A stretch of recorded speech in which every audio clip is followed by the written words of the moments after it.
예레미야가 아직 시위대 뜰에 갇혀 있을 때에 여호와의 말씀이 그에게 두 번째로 임하니라. 이르시되 이를 행하시는 여호와, 그것을 만들며 성취하시는 여호와, 그의 이름을 여호와라 하는 이가 이와 같이 이르시도다. 너는 내게 부르짖으라. 내가 내게 응답하겠고 내가 알지 못하는 크고 은밀한 일을 내게 보이리라. 이스라엘의 하나님 여호와께서 말씀하시니라. 무리가 이 성읍의 가옥과 유다 왕궁을 헐어서 갈대아인의 참호와 칼을 대항하여 싸우려 하였으나 내가 나의 노여움과 분함으로 그들을 죽이고 그들의 시체로 이 성을 채우게 하였나니 이는 그들의 모든 악행으로 말미암아 나의 얼굴을 가리어 이 성을 돌아보지 아니하였음이라. 그러나 보라, 내가 이 성읍을 치료하며 고쳐 낫게 하고 평안과 진실이 풍성함을 그들에게 나타낼 것이며 내가 유다의 포로와 이스라엘의 포로를 돌아오게 하여 그들을 처음과 같이 세울 것이며 내가 그들을 내게 범한 그 모든 죄악에서 정하게 하며 그들이 내게 범하며 행한 모든 죄악을 사할 것이라. 이 성읍이 세계 열방 앞에서 나의 기쁜 이름이 될 것이며 찬송과 영광이 될 것이요 그들은 내가 이 백성에게 베푼 모든 복을 들을 것이요 내가 이 성읍에 베푼 모든 복과 모든 평안으로 말미암아 두려워하며 떨리라. 여호와께서 이와 같이 말씀하시니라. 너희가 가르쳐 말하기를 황폐하여 사람도 없고 짐승도 없다 하던 여기 곧 황폐하여 사람도 없고 주민도 없고 짐승도 없던 유다 성읍들과 예루살렘 거리에서 즐거워하는 소리, 기뻐하는 소리, 신랑의 소리, 신부의 소리와 및 만군의 여호와께 감사하라. 여호와는 선하시니 그 인자하심이 영원하다 하는 소리와 여호와의 성전에 감사제를 드리는 자들의 소리가 다시 들리리니 이는 내가 이 땅에 포로를 돌려보내어 지난 날처럼 되게 할 것임이라. 여호와의 말씀이니라. 아멘. 아멘. 여러분 사랑하고 축복합니다. 우리가 인생을 살다 보면 또 역사를 보면 한 나라가 한 개인이 흥하고 망할 때에는 어떤 징조나 또 조짐이 있고 또 어떤 일들이 축적되어서 온 누적입니다. 우리가 신방을 가거나 또 안타까운 사연을 들어보면 목사님 저에게 왜 이런 일이 있었는지 모릅니다 이렇게 얘기하는 분도 계시고, 그죠? 또 어떤 분은 암이 걸렸어요. 가보면 목사님 왜 저에게 이런 암이 생기는지 모르겠습니다 라고 얘기하는 분이 계시지만, 여러분 우리가 가만히 식습관이나 내가 살아온 발걸음을 보면 그럴 수밖에 없겠구나라는 징조들이 있습니다. 그죠? 그렇지 않습니까? 갑자기 암이 오고 그러진 않아요. 그분이 맨날 밤에 나지막하게 기름진 거 먹고 마음에 스트레스 쌓이고 이러면 그런 것들이 다 축적이 되어서 나에게 병이 오는데, 우리가 때로는 그럼에도 불구하고 하나님께 원망할 때가 있죠. 나에게 왜 이런 일이 벌어졌습니까? 할 때가 있습니다. 근데 그것은 절망이 아니고 하나님이 때로는 우리를 부르실 때가 있습니다. 여러분 우리가 아시는 유명하신 목사님들이 보면 때로는 죽을 병에 걸려가지고 포기하지 아니하고 그때 하나님의 음성을 듣고 주님의 뜻을 발견하고 그리고 사역자의 길을 갔었을 때 하나님이 그에게 놀랍도록 큰 은혜를 열어주시는 분도 계시고, 어떤 분은 일을 하다가 사업이 계속 실패. 왜 실패 이유가 뭘까? 되돌아보니 내가 하나님의 기도의 자리를 떠났구나, 예배의 자리를 떠났구나. 그래서 오히려 그것이 그가 더 큰 축복을 받는 기도의 자리로 회복되는 일들도 있었다라는 것입니다. 오늘 본문에서 들려주는 이 예레미야 33장의 말씀은 예레미야가 왕궁의 내에 있는 시위대 뜰 안에 있을 때에 감옥에 있을 때입니다. 지금으로 하면 구치소 비슷해요. 왕궁 안에 있는, 그러니까 우리가 얘기하는 교도소 말고, 교도소에도 잡혀 있어서 있다가 풀려났는데 다시 이때 당시 왕이 시드기야 왕인데 시드기야 왕이 불러내요. 예레미야에게 자꾸 불러냅니다. 불러내서 자꾸 물어봅니다. 하나님이 뭐라 그러느냐, 하나님 뭐라 그러냐 물어봅니다. 그 얘기가 이제 나중에 답을 줘요. 이제 예레미야가 답을 줍니다. 예레미야 38장에 보면 답을 줍니다. 하나님이 이렇게 하셨으면 해라고 하십니다라고 얘기해 주는데, 시드기야에게 그 38장에 있는 하나님이 전하라고 하는 말씀을 전하기 전에 예레미야가 그 시위대 뜰 안에서 하나님께서 두 번째로 만나 주십니다. 첫 번째 환상을 주셨고 예전에 만나 주셨고 두 번째 만나 주셔서 너는 시드기야 왕과 남유다 백성들에게 이렇게 말씀을 전해라라고 다시 한번 확인시켜주는 말씀이에요. 그 말씀 가운데 우리가 아는 그 유명한 말씀이 3절에 있는 거죠. 33장 3절에 있는 거죠. 자, 그런데 예레미야가 시대 안에 갇혀 있었던 그 과정을 봐야 돼요. 제가 말씀드렸죠. 어떤 나라가 망해가기 전에 어떤 징조가 있었단 말이에요. 전조가 있었단 말이에요. 그리고 이유가 있었다라는 거예요. 우리가 잘 알다시피 북이스라엘은 솔로몬이 죽고 나서 북이스라엘과 남유다가 갈라진 이후에 북이스라엘은 정말 20명이 전부 다 악한 왕이 나왔어요. 19명이 전부 다 악한 왕이에요. 한 명도 예외가 없어요. 우리가 아합 왕만 이세벨만 독한 왕이고 나쁜 왕이라고 알고 있지만 모든 왕이 다 그랬습니다. 그래서 하나님이 아수르라고 하는 나라를, 우리가 세계 역사에 보면 최초로 제국이라고 하는 나라가 아수르라는 제국입니다. 그 최초의 제국이었던 아수르를 하나님의 몽둥이로 쓰셔가지고 북이스라엘을 멸망을 시킵니다. 그래서 멸망을 시킨 그 북이스라엘이 아수르가 쳐들어 내려오죠. 내려와서 남유다도 집어삼키려고 했는데 그때 왕이 누구였냐? 히스기야 왕입니다. 히스기야는 나라가 풍전등화 앞에 놓여 있었을 때 우리가 알다시피 그는 기도했고 또 자기도 병이 얻었습니다만은 또 기도해서 그 기도 또 나았습니다. 18만 5천 명이라는 아수르의 군대도 하나님이 한순간에 그의 기도로 인하여 물리쳐 주셨습니다. 어마어마한 사건입니다, 여러분. 아수르는 대제국이에요, 여러분. 이스라엘과 비교가 안 돼요. 근데 이 아수르가 18만 5천 명의 병사가 한꺼번에 죽었다는 얘기를 듣고 저 유프라데스 강 저 끝쪽에 그게 조그마한 나라, 이제 신생 국가가 하나가 이제 제국을 향하여 치닫고 올라오는 나라가 있었는데 그 나라 이름이 바벨론이라는 나라였습니다. 그 바벨론은 우리가 이제 세계사에 보면 이제 신바벨론이라 얘기합니다. 구바벨론은 우리가 아는 함무라비 법전을 만들었던 함무라비 왕이 있었던 그 구바벨론이고, 이게 신바벨론이라 그래요. 신바벨론에서 보니까 아수르가 나라가 쇠하고 있는 게 느껴진 거예요. 그래서 바벨론에서 사신들이 갑니다. 가서 어떻게 도대체 18만 5천 명을 히스기야가 물리쳤는가에 대한 궁금한 거예요. 그래서 사신들을 보냅니다. 그래서 보니까 히스기야가 한 게 하나도 없네. 한 게 하나도 없어. 그냥 한순간에 죽은 거예요. 근데 보니까 히스기야가 그때 실수를 하죠. 무슨 실수를 합니까? 성전에 하나님께 예물 드리는 제사용품과 금은 보화를 다 보여줍니다. 국가의 재산, 비밀스러운 걸 다 보여주는 거예요. 왜? 자랑하고 싶으니까. 근데 그게 히스기야에게는 안타까운 치명타였습니다. 그래서 그런지 몰라도 그가 죽고 나서 이제 아들이 이 왕을 이어받게 되는데 좀 약간 건방진 아들이 태어났습니다. 태어날 때부터 건방지진 않죠. 근데 어릴 때 왕이 되었어요. 12살 때부터 왕이 됐는데 이 므낫세라는 왕이에요. 이 므낫세가 왕이 되었을 때 아버지 히스기야가 하나님께 믿음으로 살았던 것처럼 살지 못하고 그는 소위 간신배들 또 기회주의자들에 의해서 어릴 때부터 그들이 조종하는 신하들에 의해서 정치를 하게 되었습니다. 그렇게 어릴 때 정치를 배운 거예요. 그러다 이제 본인이 이제 청년이 되고 어른이 되었을 때는 내가 뭐든지 다 할 수 있겠구나. 그래서 학정과 폭행을 일삼습니다. 백성들이 죽겠다고 할 정도로 너무너무 학정을 합니다. 근데 하나님이 남유다가 다윗의 가문에서 나온 혈통이잖아요.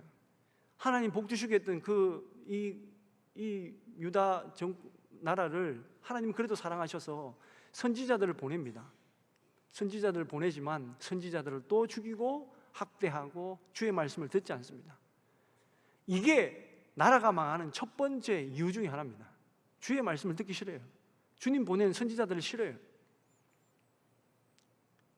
그래서 여러분 히브리서 11장에 보면 우리가 믿음장이라 알고 있는 히브리서 11장에 보면 믿음의 위대한 사람들의 얘기가 쭉 나오는데 그 믿음의 위대한 사람들이 또 신앙을 지키기 위해서 당했던 고난의 얘기들이 뒷장에 쭉 나옵니다. 35절부터 쭉 이렇게 나와요. 그 중에 보면 어떤 얘기가 나오냐면 채찍도 맞고 감옥에도 가고 하는데 그 중에 톱으로 잘려 죽은 얘기도 나와요. 그 누가 어떤 시대에 그랬느냐? 탈무드에 보면 므낫세 왕이 이사야가 히스기야 때부터 예언을 했던 이사야거든요. 그래서 히스기야 왕처럼 바르게 서라라고 했을 때 그 말이 듣기 싫으니까 므낫세 왕이 이사야를 붙잡아다가 허리를 톱으로 잘라 죽입니다. 탈무드에는 어떻게 나오냐면 사람이 톱으로 허리를 잘라 죽이는 게 이게 끔찍하잖아요. 어떻게 하느냐? 빈 나무에 있어요. 빈 나무에다 집어넣어 버려요.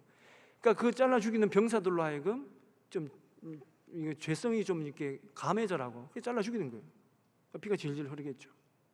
그렇게 잔혹하게 선지자를 죽였습니다. 하나님이 용서하실까요? 아니요, 용서 안 했습니다. 결국 그는 그래서 바벨론에 포로로 끌려갑니다. 근데 제가 참 안타까운 건 뭐냐, 정말 화가 나는 건 뭐냐, 포로로 끌려가고 난 다음에 그 감옥에서 하나님께 회개를 합니다.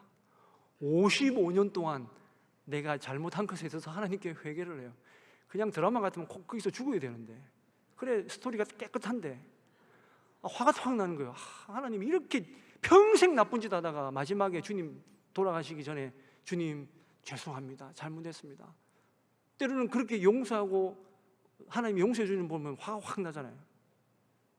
여러분 화 안 나십니까? 여러분 제가 학교 다닐 때 그래서 어느 집사님이, 저희 교회 선생님이시자 집사님이시는데, 그래서 그분이 뭐라고 얘기했냐면 저한테, 야, 다 쓸데없어, 마지막 죽기 직전에 주님 믿습니다 하고 죽으면 돼. 다 소용없어 이러는 거야. 그때 하면 돼. 지금 세상 즐길 거 다 즐기고, 이렇게 얘기합니다. 저도 이 문제가 해결이 안 됐어요. 사실은 하나님이 사랑이 크신데 이걸 어떻게 할까? 그런데 하나님이 어느 날 기도하는데 이런 깨달음을 주셨습니다. 야, 그렇게 죽으면 일평생 가운데 하나님과 동행하는 축복을 못 누린다.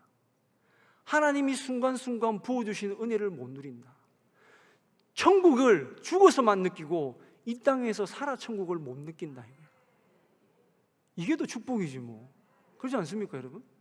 그래서 제가 그 사람은 그렇게 살고 우리는 하나님의 은혜를 지금부터 누리며 사시는 한빛교회 성도들 되시길 축원드립니다. 돌아왔어요. 근데 문제는 또 그 아들이 아버지가 55년 동안 한 걸 나쁘게 보고 배웠네. 그래서 아들이 또 학정을 하다가 신아들이 도저히 안 되겠다 이래가지고 그 아들도 죽여버리고 8살 때 어린 꼬마였던 요시야 왕을 세웁니다. 8살 때 큰 거예요. 근데 요시야는 어떻게 달랐느냐? 요시야는요, 스바냐 선지자와 예레미야 선지자의 말씀을 잘 듣고 그 말씀대로 또 제사장들의 지도를 잘 받아서 믿음으로 의롭게 하나님의 말씀의 율법에 따라서 이스라엘 남유다를 다스리기 시작을 했습니다. 그래서 성경은 이 요시야 왕에 대해서 이렇게 말씀을 하고 있습니다. 열왕기하 23장 24절부터 25절 말씀 교독합니다. 요시야가 또 유다 땅과 예루살렘에 보이는 신접한 자와 점쟁이와 드라빔과 우상과 모든 가증한 것을 다 제거하였으니 이는 대제사장 hil기야가 여호와의 성전에서 발견한 책에 기록된 율법의 말씀을 이루려 함이라. 요시야와 같이 마음을 다하며 뜻을 다하며 힘을 다하여 모세의 모든 율법을 따라 여호와께로 돌이키는 왕은 요시야 전에도 없었고 후에도 그와 같은 자가 없었더라. 아멘. 자, 유다 땅에, 예루살렘 땅에 이게 흔했다는 얘기예요. 얼마나 흔했느냐? 뭐가 흔했느냐? 신접한 자들, 무당들, 점쟁이들, 예? 국가적으로 그런 분위기였다는 거예요. 성전이 있는 예루살렘도 심지어는 그랬다는 거예요. 그런데 또 문제가 뭐냐? 드라빔과 우상과 모든 가증한 것, 국가도 그렇지만 개인들도 이렇게 나라가 시끄럽고 복잡하니 그냥 나만 잘 살면 돼 라고 하는 개인주의에 다 빠져버려요. 그래서 그냥 우리 집만 복 받으면 돼, 나만 출세하면 돼 라고 해서 그 마음으로 어떤 마음을 가지고 있냐? 그래서 드라빔이라고 하는 개인 우상을 집집마다 개인마다 가지고 있는 거예요. 쉽게 말하면 부적들 다 꽂고 있는 거예요. 여러분 오늘 나가실 때 부적 다 버리고 가십시오. 그런 분 계신지 모르겠는데, 성전에 있지만, 예루살렘에 있지만 내 믿음은 그게 다 빠져 있는 거예요. 왜? 그게 세상의 추세고 그게 유행이었기 때문에, 그래야 이 세상에 살아남기 때문에. 그것이 요시야 시대에 편만했다는 거예요. 그런데 요시야는 어떻게 하느냐? hil기야가 발견한, 성전에서 발견된 그 율법책을 가지고 그 나라를 정말 하나님 나라가 만들기 위해서 개혁을 하는 거예요. 얼마나 애를 썼느냐? 25절 말씀에 이렇게 되어 있어요. 요시야와 같이 마음을 다하고 뜻을 다하고 힘을 다하여. 이 표현이 어디 나오죠? 복음서에 보면 예수님이 그러죠. 주 너희 하나님을 마음을 다하고 뜻을 다하고 힘을 다하여, 다른 복음서에는 뭐냐? 생명까지 다하여 섬기라 그랬는데 요시야가 그런 왕이었다라는 것입니다. 그러니까 요시야 때 너무너무 하나님 복을 주셔가지고 풍성한 은혜가 임했습니다. 그런데 나라적으로는 그런 데 있잖아요. 나라 외적으로는 엄청난 일들이 지금 막 벌어지고 있어요. 아까 말씀드렸죠? 최초의 대제국이었던 아수르라는 대제국이 거기를 막 다스리고 통치하고 있었고 정복하고 있었고, 또 애굽은 애굽대로 큰 나라죠. 애굽은 제국이라 하지 않습니다. 왜 그러냐면 애굽은 기본적으로 다른 나라를 정복해서 이렇게 뺏는 나라가 아니었어요. 왜? 나일강에서 자라놓고 먹고 마시는 곡식들이 너무 풍족하기 때문에 그 나라는 그럴 필요가 없어요. 다른 나라를 침공할 이유가 하나도 없어. 왜? 우리 잘 먹고 잘 사는데 뭐. 다른 나라 자원이 하나도 필요 없어요. 그렇기 때문에 제국이라 하지 않아요. 근데 아수르 제국, 또 그 다음에 바벨론 제국, 그리고 메디라고 하는 나라, 나중에 페르시아라는 나라가 됩니다. 페르시아라는 제국. 그러니까 우리가 흔히 말하는 세계사 5대 제국 중에 3개의 제국이 있고 한 나라 애국까지 해서 총 4개 어마어마한 전 세계에 힘을 부리고 있는 나라들이 있는 그 시대에 요시야가 통치하던 그 시기에는 그 외적의 침략을 받지 않고 풍성하고 부흥하는 시대였다는 겁니다. 왜? 요시야가 하나님 말씀대로 그 나라를 통치했기 때문에 그렇습니다. 그런데 인간이 그런 거예요. 뭐가 인간이 그러냐? 제가 말씀드렸죠. 마지막 때가 되고 종말 때가 되거나 그 나라가 망할 때에는 다 징조가 있다고. 근데 이 요시야가 마지막에 이 대제국들 사이에 끼어서 있을 때에 애굽이 이제 바벨론이란 나라가 니느웨란 나라, 그러니까 아수르의 수도가 니느웨인데 그 니느웨를 정복을 해요. 니느웨를 정복합니다. 우리가 알다시피 니느웨는 요나 선지자가 회개를 요청했을 때 너희들이 죄악이 심하다 회개라고 했는데 회개했을 때 회개를 합니다. 그래서 그 나라가 살아나요. 구원을 받습니다. 하나님이 심판을 내리잖아요. 그러고 나서 딱 100년 후에 나홈이라는 선지자가 또다시 죄악에 있으니까 여러분 회개하십시오 했을 때 그때는 말을 듣지 않아. 그래서 나홈 선지자가 예언한 대로 바벨론에 의해서 멸망을 당합니다. 그래서 이 니느웨에 있던 잔존 세력들이 어디로 도망을 가냐? 하란, 우리가 잘 아는 하란으로 도망을 가요. 그러니까 하란에 있으면서 애굽으로부터 우리 좀 도와주세요. 바벨론이 쳐들어오는데 우리 좀 살려주세요 하니까 애굽이 도와주러 올라가는 거예요. 그전에는 적국으로 있었는데 서로 간에. 그러니까 영원한 적은 없고 영원한 친구도 없어요. 외교는. 그래서 도와주러 올라가는데 요시야 왕이 자기 나라 우리 남유다를 지나가야 되니까 왕으로서는 막아야 되죠. 왜? 다른 나라 군대가 지나가는데 그걸 놔둘 수는 없지. 갑니다. 그런데 요시야가 전쟁을 나갈 때 뭘 안 했냐? 하나님께 물어보질 않은 거예요. 다윗은 물어보잖아요. 이걸 해도 됩니까? 말아야 됩니까? 근데 요시야는 그냥 상식적으로 생각한 거예요. 상식적으로 내가 이제 한 몇십 년 다스려 보니 나라는 이렇게 다스리는 거다라는 경험치가 쌓이고 내 마음이 하나님 말씀보다 먼저 쌓이니까 그곳에 올라가서 애굽 군대와 전쟁을 합니다. 근데 애굽의 바로 누구가 엄청난 얘기를 합니다. 그 왕이 뭐라고 얘기하냐? 내가 지금 올라가는 것은 하나님의 뜻으로 올라가는 거니까 막지 마라 얘기를 합니다. 근데 요시야가 무시합니다. 무슨 소리야? 무슨 하나님이야? 하나님은 우리 하나님이지 너가 하나님 아니야? 그러니까 전쟁을 붙어버려요. 그래서 무깃도에서 요시야 왕이 죽습니다. 갑자기 요시야 왕이 죽어버린 거죠. 그러니까 유다가 난리가 난 거예요. 그래서 장례도 제대로 못 치르고 그 넷째 아들이었던 여호아하스를 왕으로 세웁니다. 근데 애굽은 지금 저 위에 올라서 바벨론하고 전투를 했는데 서로 상처만 입고 무승부하고 내려오는 도중에 보니까 남유다가 요시야 왕 다음에 여호아하스라는 사람을 왕으로 세워놓은 거예요. 안 되겠네. 우리나라를 좀 잘 도울 왕을 세워야 되겠다 싶어서 여호아하스를 끌고 가버리고 포로로 잡아가 버리고 요시야의 둘째 아들이었던 여호야김을, 원래 이름이 엘리야김인데 이름을 바꿔버려요. 굉장히 모욕적인 거죠. 왜냐하면 우리나라도 36년 일본 통치받으면서 이름을 바꿨듯이 창씨 개명을 했듯이 왕의 이름을 여호야김으로 바꿔버리고 통치를 시키는 거예요. 그러니까 애굽에 철저하게 복종할 왕을 하나 세워놓은 거예요. 근데 그 사이에 애굽과 바벨론이 이랬다 붙었다 저래 붙었다 하는 사이에 바벨론이 잠깐 이제 아주 승리할 때가 있었어요. 갈그미스라고 하는 유명한 전투가 있습니다. 세계사 전투에. 거기서 승리하면서 이제 이 남유다 땅까지 다 먹는 거예요. 그때 이제 여호야김이 살려주세요. 제가 충성하겠습니다라고 충성하겠다 그러니까 바벨론 왕이 살려준 거예요. 그리고 눈치를 보고 있다가 이제는 바벨론이 좀 약하고 애굽이 다시 커질 것 같으니까 다시 바벨론을 배반합니다. 그러니까 바벨론 왕이 화가 나서 내려와서 남유다 여호야김을 죽여버립니다. 전투 중에 죽어요. 또 갑자기 왕이 죽었잖아요. 그러니까 어쩔 수 없으니까 또 여호야김의 아들이었던 여호야긴을 왕으로 세웁니다. 근데 여호야긴은 아버지가 죽는 걸 보니까 바벨론하고는 상대가 안 되겠다, 항복해야 되겠다, 선지자의 말을 듣고 항복합니다. 그래서 여호야긴은 포로로 끌려갑니다마는 그는 바벨론이라는 수도에서 왕으로서, 이웃국의 왕으로서 대접을 받습니다. 왜? 항복했기 때문에. 예레미야는 이스라엘 백성들에게 하나님의 말씀이 그거였다는 거예요. 항복해라. 왜? 너희들이 이제까지 죄지은 범죄함을 하나님이 바벨론에서 70년 동안 정결하기 위한 작업을 바벨론에서 할 거니까 너희들은 순종해라 그러는데 순종 안 하는 거예요. 왜? 상식적으로 생각하면 나라를 포기한다는 게 말이 됩니까? 이게 안 되는 거지. 왜? 상식으로 판단하니까 그런 거예요. 상식으로 판단하니까. 주의 선지자들이 말하는 것과 하나님이 그것을 통하여 뭘 원하시고자 하는 것에 대한 관심이 없는 거예요. 나만 잘 먹고 잘 살면 된다는 그 생각 가운데는 여러분 어떤 것도 들어오기 힘듭니다. 여러분 지금 여러분의 마음 가운데, 여러분 생각 가운데 하나님이 들려주시는 말씀을 순종하겠다는 말씀이 있습니까? 혹시 그런 마음이 있으십니까? 안 되는 것은 왜 그러냐? 내 마음속에 하나님의 말씀이 아니라 딴 생각이 지금 가득 차 있기 때문이에요. 그걸 비워야 됩니다. 그래 하나님의 복이 그 속에 임할 수 있어요. 그 여호야긴을 포로로 끌려가고 난 다음에 바벨론은 또 호소아비 왕을 세웁니다. 그게 누구냐? 오늘 본문에 나오는 시드기야 왕을 세워요.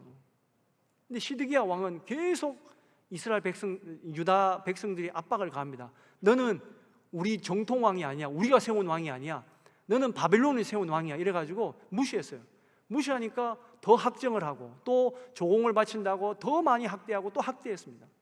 심지어는 여러분 나라가 지금 이렇게 풍전등하고 경제적으로 어렵고 백성들은 얼마나 백성들이 힘들었냐면요, 너무너무 먹기 살기 힘들어가지고 오늘은 우리 자식 잡아먹고 내일은 너희 자식 잡아먹고 이런 시대였던 거예요. 성경에 그 얘기가 툭 다 나옵니다. 그 멸망해가는 예루살렘을 바라보면서 요시야 왕 때에 30세 나이로 부름받은 예레미야가, 그 번성하던 나라를 봤던 예레미야가 몇 년도 되지 않아서 멸망해가는 그 나라를 봤을 때 심정이 어떻겠냐라는 거예요. 마음이 찢어지는 거예요. 아니 요시야 때 그렇게 잘 살던 우리나라가 왜 이렇게 되었을까? 심지어는 아이를 잡아먹고. 근데 시드기야 왕이 뭘 했느냐? 자기 궁궐 짓겠다고 백성들에게 임금도 받지 아니하고 주지 아니하고 학정을 일삼기를 일쑤였습니다. 그리고 또 어느 정도 자신감이 붙으니까 또 바벨론에 거역을 했어요. 바벨론에 반항을 했습니다. 근데 바벨론 왕이 쳐들어왔어요. 너 용서 못한다. 근데 이 시드기야 왕이 애굽에 도와달라고 요청했습니다. 애굽이 왔어요. 그 순간에, 그 잠시 바벨론과 애굽이 대치하는 그 순간에 오늘 본문의 말씀처럼 예레미야를 불러냅니다. 야, 지금 이 상황인데 하나님이 뭘 하시냐? 물어볼 때 예레미야가 이후에 대답합니다. 왕이시여, 항복하십시오. 항복해야 왕이 살고 이 남유다 땅이 안전할 수 있습니다. 항복하십시오. 근데 시드기야는 그러지 않았어요. 끝까지 전투합니다. 그리고 질 것 같으니까 자기는 도망을 가버려요. 어디로 가냐? 저 여리고 쪽으로 도망가다가 붙잡힙니다. 붙잡혀 죽어요. 백성들은 그 사이에 고통을 어마어마하게 당했습니다. 자, 그런데 결론은 그렇게 나지만 하나님이 이게 결론이 아닙니다. 이건 전반 결론이에요. 진짜 결론을 어떻게 내느냐? 하나님이 예레미야에게 오늘 주신 말씀을 통하여 내가 너희들을 이렇게 하겠다라고 주님이 말씀하십니다. 그 말씀이 쭉 나오는 거예요. 우선 1절부터 3절까지 말씀, 1절부터 3절까지 말씀. 첫 번째 말씀은 뭐냐면 1절부터 3절까지 말씀을 교독하겠습니다. 예레미야가 아직 시위대 뜰에 갇혀 있을 때에 여호와의 말씀이 그에게 두 번째로 임하니라. 이르시되 이를 행하시는 여호와, 그것을 만들며 성취하시는 여호와, 그의 이름을 여호와라 하는 이가 이와 같이 이르시도다. 너는 내게 부르짖으라. 내가 내게 응답하겠고 내가 알지 못하는 크고 은밀한 일을 내게 보이리라. 아멘. 자, 이스라엘 백성들도 그렇고 유다 백성들도 그렇고 지금 시드기야 왕, 지금 요시아 왕 이후에 급격하게 변하는 이들을 봤을 때에 하나님이 도대체 너희들은 답이 없는 인간들이다, 그냥 멸망시켜야 되겠다, 이렇게 할 수도 있습니다. 근데 하나님이 시드기야가 불러서 시위대들이 갇혀있는 예레미야에게 두 번째로 임하여서 얘기합니다. 왜 임하였냐면 예레미야도 하나님의 말씀을 전했지만 자기도 흔들리는 거예요. 하나님 정말 그렇게 될 것 같습니까? 불안하고 떨리는 거예요. 근데 그에게 두 번째로 임하셨다라고 하는 것은 뭐냐? 다시 한번 주님께서 기회를 주시겠다는 겁니다. 멸망이 끝이 아니라는 거예요. 그 멸망이 끝이 아닌 그 시작은 어떻게 되느냐? 여러분 아까 처음에 말씀드렸죠. 멸망하는 전조도 있지만 부흥하는 전조도 있는 거예요. 그걸 어떻게 보느냐? 주님이 그렇게 얘기합니다. 일을 행하시는 여호와, 성취하시는 여호와, 그 이름을 여호와는 이름을 3번 반복합니다. 이 일은 내가, 이 여호와가 반드시 내가 이루겠다는 거예요. 뭘 할 때? 기도하고 부르짖을 때. 그것이 너희의 회복의 시작이다라는 거예요. 여러분, 하나님이 우리에게 이런 말씀을 주시고 기도할 수 있는 것, 또 기도하는 것에 대한 응답을 예비하셨다는 것은 축복입니다. 감사입니다. 여러분이 지금 경제적이든 육체적이든 질병적이든 환경적이든 나는 하나님 도대체 해결할 수 없는 절망의 상태입니까? 아니요. 주님이 다시 한번 말씀하십니다. 너는 내게 부르짖어라. 예레미야, 너는 부르짖어라. 사람들이 말을 안 들어도 부르짖어라. 성도들에게 부르짖으라고 외쳐라 라는 겁니다. 여러분 40년 동안 똑같은 말씀을 외쳐보십시오. 여러분 망합니다, 회개하십시오. 망합니다, 회개하십시오. 하나님께 돌아와야 됩니다. 여러분 어떻게 하실 것 같아요? 40년 동안 목사님이 똑같은 설교하면, 목사님 왜 우리 교회 맨날 기도 설교만 하세요? 담임 목사님 은퇴하시기까지 계속 하실 겁니다. 100년 동안 할 겁니다. 예레미야는 지금과 같은 똑같은 그 이상의 수모를 당했어요. 왜? 맨날 너는 똑같은 소리 하냐? 왜 안 좋은 소리 하냐? 이거. 근데 왜 그래야 됩니까? 왜? 말세기 때문이에요. 이거를 고치지 않으면 안 되기 때문에 하나님이 그에게 그걸 전해라는 거예요. 40년 동안. 그래서 그는 결혼도 하지 아니하고 70살이 넘어서 마지막 죽을 때까지도 그는 이 복음을 전하다가 죽습니다. 여러분 신앙인은 이래야 되는 겁니다. 여러분 변치 않아야 되는 거예요. 내가 하고 싶은 얘기, 내가 받고 싶은 것만 하는 것이 아니라 주님이 말씀을 해주시는 것, 주님이 전하라고 하시는 걸 위해서 말씀을 듣고 기도하는 것이다 라는 겁니다. 그래서 하나님이 이스라엘 백성 살리고자 원하시는 그런 거예요. 근데 놀라운 거는 33장에는 기도해라 기도해라 그러잖아요. 근데 하나님이 7장에 보면 기도하지 마라 기도하지 마라 그래요. 16절 말씀을 제가 읽어드릴게요. 7장 16절 말씀. 그런즉 너는 이 백성을 위하여 기도하지 말라. 그들을 위하여 부르짖어 구하지 말라. 간구하지 말라. 내가 내게서 듣지 아니하리라. 7장에서는 그랬어요. 기도하지 마. 너 기도 안 들을 거야. 너희들 보니까 내가 다 기도 안 들을 거야 했는데 33장에는 기도해라 기도해라 그런 거예요. 이게 뭐죠? 하나님의 본심은 사실은 기도하기를 바라셨다는 거예요. 그래서 주님이 예레미야 애가 마지막 멸망해 가는 예루살렘을 보면서 눈물 흘렸던 예레미야가 그렇게 다시 한번 고백합니다. 뭐라고 얘기하느냐? 예레미야 애가 3장 33절 말씀 같이 교독합니다. 시작. 주께서 인생으로 고생하게 하시며 근심하게 하심은 본심이 아니시로다. 아멘. 아멘. 예, 본심이 아니었다는 거예요. 되돌아보니 하나님은 너희를 살리려고 하신 거였는데 우리가 그걸 다 잊어버리고 있었다. 예레미야는 스스로 눈물이요 진짜 빗물처럼 내릴 정도로 눈물을 흘리면서 그렇게 얘기합니다. 하나님은 진짜 우리를 사랑했어서 그러셨는데, 사랑해서 그러셨는데 라는 겁니다. 여러분 하나님은 우리를 정말 사랑하십니다. 여러분 절망에 그냥 두시지 않으십니다. 기도하셔서 응답 보시기 바랍니다. 두 번째로는 절대적 용서를 해주시니 감사해야 됩니다.